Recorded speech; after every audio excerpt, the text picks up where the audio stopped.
오늘은 특별히 출애굽기 20장 우리가 흔히 말하는 10계명에 대해서 보도록 하겠습니다. 10계명 중에 하나님을 향한 계명 3가지를 오늘 보도록 하겠습니다. 10계명은 두 돌판에 새겨져 있습니다. 우리가 확실하게 알 수는 없지만 한쪽은 하나님을 향한 계명, 또 한쪽은 사람을 향한 계명, 그렇게 나눌 수가 있지 않나 싶습니다. 오늘 말씀에서 첫 계명과 네 계명으로 여기에는 하나님에 관한 것이 있습니다. 그리고 5계명에서 10계명까지는 사람에 관한 것입니다.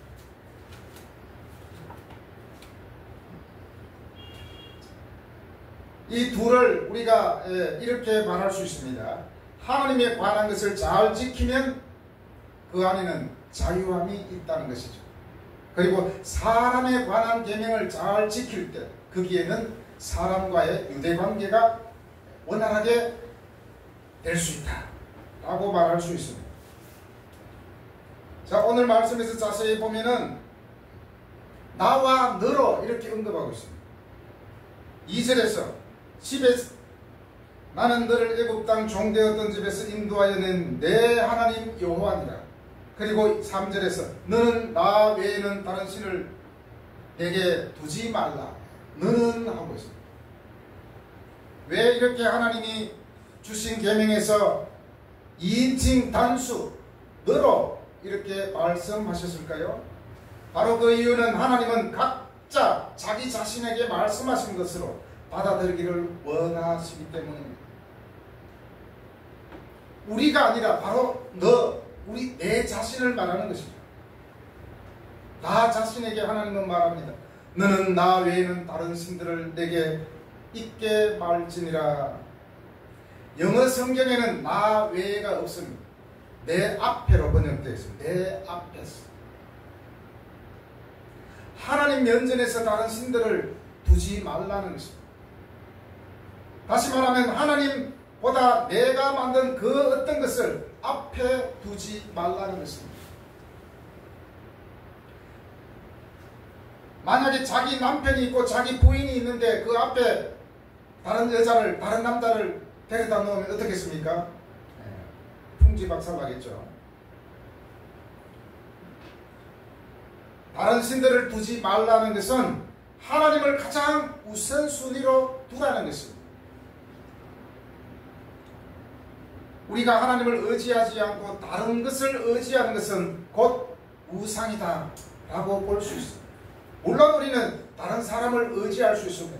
그러나 의지를 뛰어넘어 신처럼 떠받든다면 그것은 문제입니다.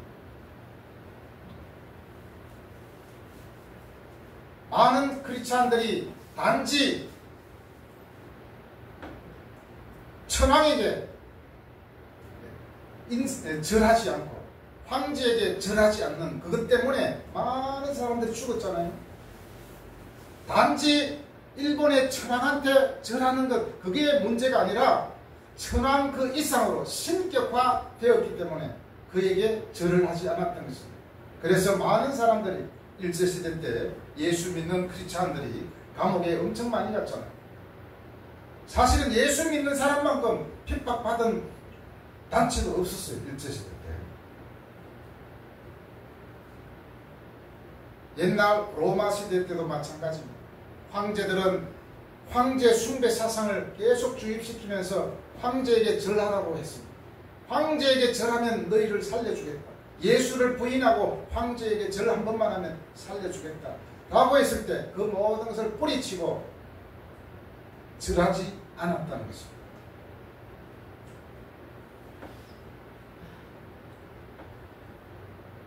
하나님을 의지하지 않고 사람이든지 물건이든지 피조물에게 극단적으로 숭배하는 것은 그게 우상이 아니겠습니까?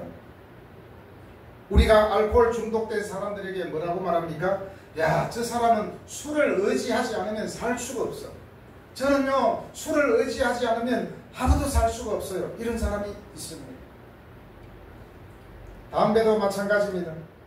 술과 담배에 너무 우리가 의지해가지고 살아간다면 거기에 하나님 자리가 없어지는 것이죠. 툭하면 연예인들이 마약 문제, 여러가지 약물 중독으로 유수에 오르내리고 합니다. 사실 이러한 것들은 우리들을 힘든 일에서 해방시켜 주는 것 같지만 오히려 우리는 거기에 노예가 되어버린다는 것입니다. 너무 힘들어요. 너무 여러 가지로 절박해요. 그래서 마약을 하기 시작했어요. 어떻게 될까요? 점점 괴로워집니다. 노예가 됩니다. 마약을 하지 않으면 견딜 수가 없어요. 그 끝은 죽음입니다. 오히려 우리는 이런 것에 노예가 되어버려 결국 목숨도 잃어버릴 수 있다는 것을 기억해야 됩니다. 이외에도 얼마나 우리를 의지하고 의탁하고 나는 저거 아니면 도저히 살 수가 없어 이런 것들이 얼마나 많습니다. 그때부터는 속박이 되는 것이죠. 다른 신들을 내 앞에서 두지 말라. 우리가 흔히 사용하는 아이돌이잖아요. 아이돌이 우상이라는 뜻이잖아요.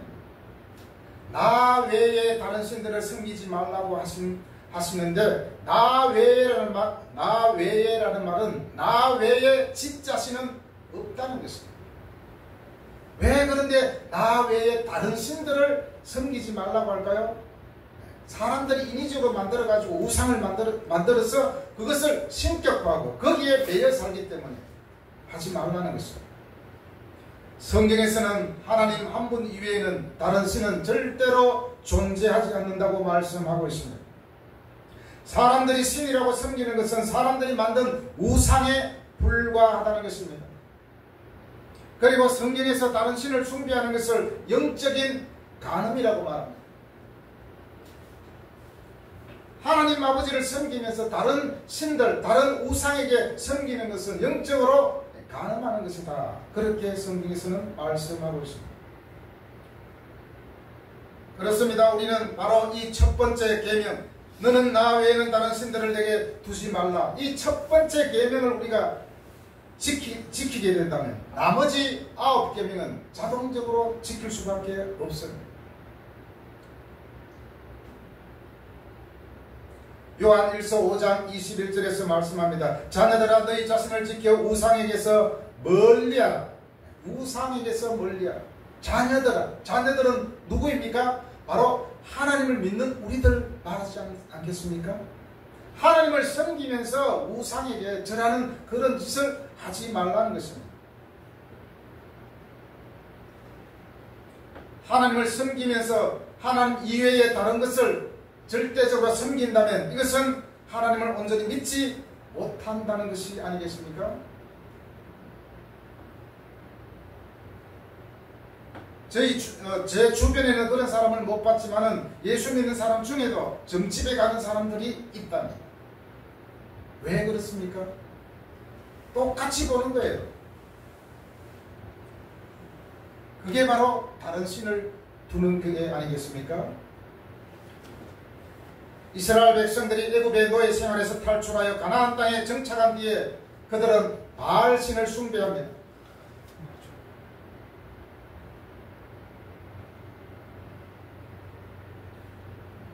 바알신은 비를 다스리는 비를 다스리는 신이라고 그들이 믿는데 사람들이 농사를 지으려면 반드시 햇빛이 있어야 되고 비가 있어야 됩니다. 물론 이해는 가지만 그러나 바알을 하나님 대신해서 그것을 숭배한다면 그것이 문제이죠. 이제 4절에서 어떤 다른 신들을 두지 말라는지 구체적으로 말씀하고 있습니다. 너를 위하여 새긴 우상, 하늘에 있는 것이나 아래로 땅에 기는 것, 땅 아래 물속에 있는 것 등 어떤 형상도 만들지 말라고 말씀하고 있습니다. 하늘에 있는 것이 무엇입니까? 태양과 달, 별이 있습니다. 대표적으로 해가 아니겠습니까? 얼마 안 있으면 12월이 되고 새해가 올 겁니다. 많은 사람들이 해맞이한다고 동해로 사람들이 달려갑니다. 많은 사람들이 해맞이한다고 가는 이유가 뭐겠습니까? 물론 그렇지 않은 사람도 있지만 마치 태양을 신처럼 옛날부터 생각했잖아요. 그런 마음이 있다는 것입니다. 마치 신처럼 여기고 거기에다 대고 빌고 한다면은 그것이 우상이 아니겠습니까? 태양 앞에서 기도하고 거기에다 빈다는 것은 우상에 기도하는 거나 마찬가지겠죠. 사실 새해에 뜨는 해나 오늘 아침에 뜨는 해나 다 똑같다는 것입니다. 특별히 하나님을 믿는 사람들이 해맞이 한다고 호들갑 떠는 것은 하지 말아야 할 것입니다. 우리 예수 믿는 사람은 차라리 송구영신 예배 드리고 집에서 푹 쉬는 게 좋아요. 물론 해를 본다는 것이 나쁜 것은 아닙니다. 그러나 그것을 마치 신처럼 섬긴다면 그것이 문제겠죠. 사람들은 오래전부터 태양을 신으로 섬겼습니다. 모든 생물은 해가 없으면 살 수가 없잖아요. 그런데 알고 보면 이 태양은 수소 덩어리거든요. 수소 덩어리. 수소가 계속해서 폭발하면서 열과 빛을 유지하고 납니다. 다시 말해서 사람들은 오랫동안 수소 덩어리를 섬겨온 것이라 할 수 있습니다. 이 수소 덩어리도 바로 하나님이 만든 자연인데 거기에다 절을 하고 신처럼 숭배한다는 것이죠. 시편 115편 4절 8절에서 우상은 허구라고 말씀하고 있습니다. 그들의 우상은 은과 금이요 사람의 손으로 만든 것이라. 입이 있어도 말하지 못하며 눈이 있어도 보지 못하며 귀가 있어도 듣지 못하며 코가 있어도 냄새 맡지 못하며 손이 있어도 만지지 못하며 발이 있어도 걷지 못하며 목구멍으로는 소리를 내지 못하느니라.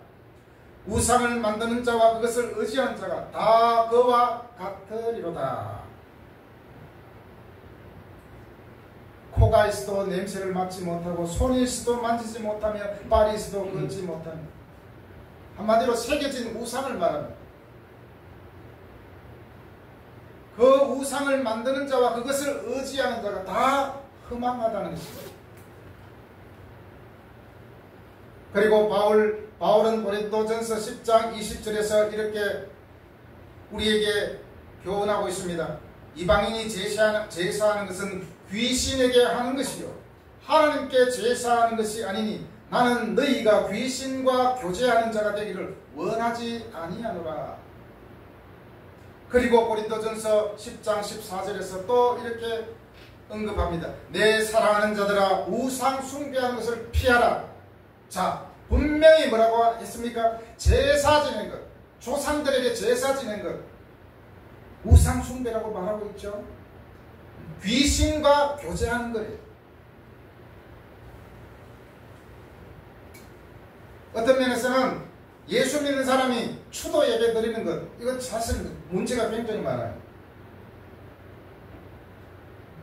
그리고 어떤 사람은 이렇게 말하죠. 기독교가 들어와가지고 우리나라의 가족을 해체시켰다고 그렇게 말하죠. 제사를 드리지 못하게 해가지고 그것을 버젓이 예수 믿는 사람이 그렇게 말한다는 것이죠.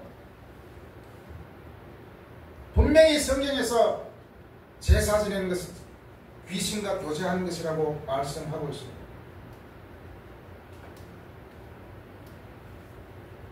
하나님은 또 4절에서 새긴 우상, 너를 위하여 새긴 우상을 만들지 말며 어떤 형상도 만들지 말라고 언급하고 있습니다.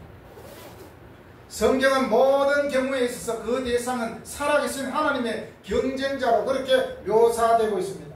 나무와 돌, 귀금속 등 어떤 재료로 만들어졌던 어떤 형상은 신의 존재를 조작하고 대체하려는 인간의 시도를 상징하는 것입니다.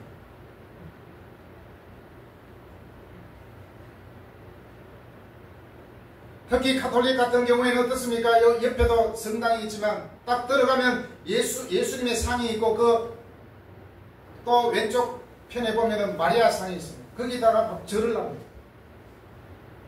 분명히 어떤 형상이라도 만들지 말라고 성경에서 말씀하고 있잖아요. 하나님을 대신해서 다른 것을 세우지 말라는 것입니다.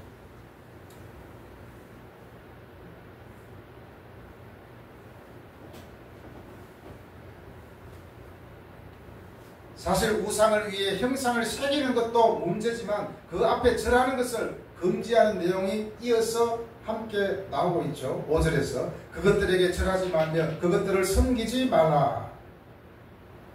처음부터 우상 숭배는 단순한 의식이 아니라 하나님에 대한 불충실입니다.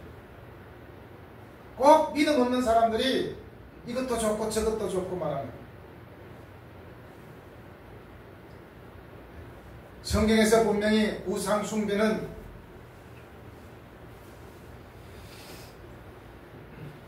아니라고 분명히 말하고 있지 않습니까? 그것들에게 절하지 말며 그것들을 섬기지 말라. 신처럼 섬기지 말라는 것입니다. 현대 신자들은 나무 조각상에 절하지 않을지 모르겠지만 또 다른 우상들이 많잖아요. 자신의 직업과 쾌락, 기술 등 무엇이든지 긍정적인 신뢰와 애정을 받으면 그것은 기능적인 조각상이 될 수 있다는 것입니다. 물론 우리는 직업을 가져야 되고 때로는 쾌락도 누릴 수 있습니다. 그러나 그것이 너무 극단화될 때 그것이 우상이 될 수 있는 거죠.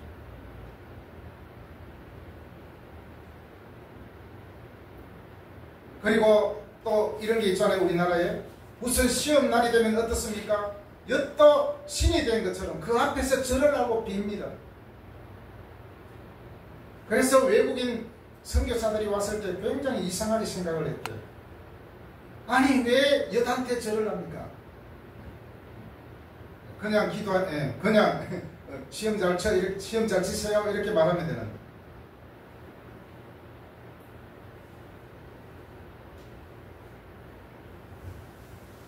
그리고 이제 세 번째로 7절 말씀 같이 읽어보겠습니다. 시작.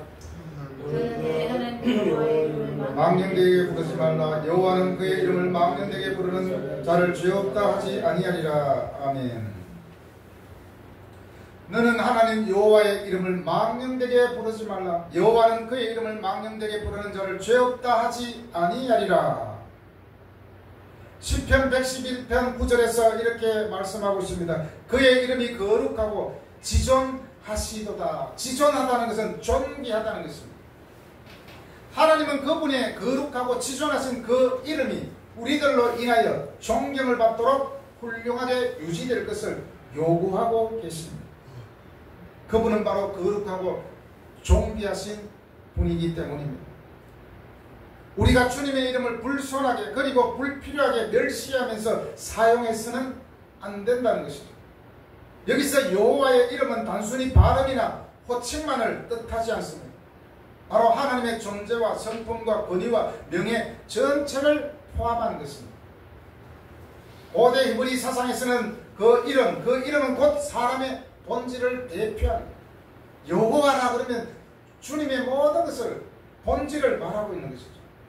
그래서 여호와 이름을 함부로 불경건하게 사용하지 말라는 것입니다. 그 예로 있잖아요. 북한에는 지존자를 욕하면 어떻게 됩니까? 그냥 갑니다. 공개 처형 당할 수 있어요.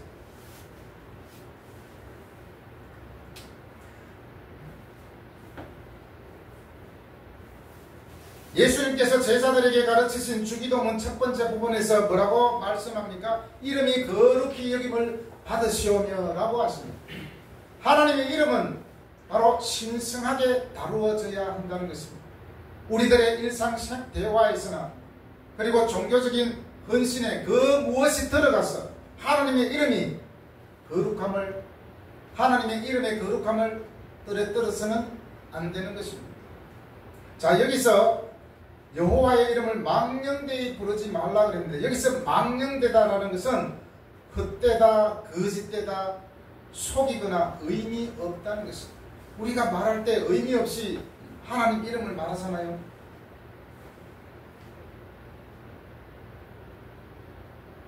특히 영어에서 이렇게 말하죠. 오 마이 갓, 갓댐. 다 놀라고 욕하는데 사용하는 단어죠. 이게 바로 하나님 이름을 너무 경솔하게 부르는 것이죠. 제가 어릴 때 친구들이나 선배들이 종종 자신의 아버지를 친구들에게 이렇게 말합니다. 아, 우리 집 꼰대는 안 통해. 우리 집 꼰대 양반은 절대로 내 말에 안 통해. 이렇게 말합니다. 그리고 에이, 우리 집 영감 그러면서 아버지 보고 우리 집 영감이라고. 친구들 앞에서 자기 아버지를 이것은 욕하는 것이 아니겠습니까? 이것처럼 하나님도 마찬가지입니다. 그리고 우리가 이렇게 또 말할 때가 있지 않습니까? 야, 나 하나님의 이름으로 너한테 맹세하는데, 이렇게 말할 때가 있잖아요. 그런 걸 하지 말아야 돼요. 하나님의 이름으로 맹세하는 것 쉽게 하면 안 되는 것입니다. 바로 다른 사람들과 약속하는데 하나님의 이름으로 맹세하는 것은 하나님의 이름의 가치를 떨어뜨리는 것과 마찬가지입니다. 하나님의 이름을 걸고 맹세하면서 지키지 않거나 속이는데 하나님의 이름을 사용한다는 것입니다. 그래서 레위기 19장 12절에서 말씀합니다. 너희는 도무지 거짓 맹세하지 말라. 내 하나님 여호와의 이름을 속되게 하지 말라. 그렇게 말씀하고 있습니다. 그리고 어떤 사람은 하나님이 말씀하셔서 라고 하면서 막 다른 사람에게 사기 비슷하게 치는 사람도 있습니다. 자신의 욕망을 하나님의 이름으로 포장해서 다른 사람들에게 전하는 것이죠. 이것들이 다 하나님의 이름을 욕되게 하는 것이죠. 너는 내 하나님 여호와의 이름을 망령되게 부르지 말라. 여러분, 명령은 주로 어떨 때 하죠? 긴급할 때 명령을 합니다. 이 명령은 일시적이고 굉장히 긴급할 때 사용하는 명령입니다. 대통령이 나라가 혼란이 있을 때 긴급 명령을 발동할 수 있습니다. 긴급 명령. 시급하기 때문에 빨리 명령을 합니다. 그렇지만 계명은 어떻습니까? 계명은 일시적인 게 아닙니다. 그것은 우리에게 법과 같기 때문에 지켜도 되고 안 지켜도 되는 것이 아닙니다. 이것은 지속적입니다. 일시적이 아니라 지속적입니다. 이 계명은 안 지키기 위해서 저항할 수 있는 것이 아니라는 것이죠. 이것은 우리에게 반드시 해야 될 의무입니다. 이 계명을 지킬 때 우리에게 어떤 유익이 있을까요? 바로 자유가 따르는 것입니다. 실례로 우리가 생각해 볼 수 있습니다. 교통신호를 우리가 왜 지켜야 됩니까? 쉽게 말하면 죽지 않기 위해서, 살기 위해서. 그런데 교통신호를 지키지 않고 마구마구 다니면 어떻게 됩니까? 차한테 치여 죽겠죠. 다 우리들의 생명을 보호하기 위해서 지키자는 것 아니겠습니까? 하나님의 계명도 마찬가지입니다. 우리에게 자유와 생명을 주시기 위해서 이 계명을 지키라는 것입니다. 8절 말씀 우리 같이 읽어보겠습니다. 시작. 안식일을 기억하려고 하게 8절이 아니고 6절 시작. 나를 사랑하고 내 계명을 지키는 자에게는 천대까지 은혜를 베푸느니라. 아멘. 나를 사랑하고 내 계명을 지키는 자에게는 천대까지 은혜를 베풀겠다고 약속하고 있습니다. 우리는 진정으로 하나님을 최우선으로 둘 때 우리의 삶이 복된 삶이 가능함을 우리는 알아야 합니다. 우상은 우리에게 일시적으로 좋게 할 수는 있지만 그것은 우리들을 잘못된 길로 인도할 수 있다는 것을 알아야 됩니다. 우리는 하나님을 최우선적으로 섬기면서 하나님만을 여러분의 인생에 최우선으로 두는 그런 우리의 신앙이 되기를 바랍니다. 아멘. 기도하겠습니다.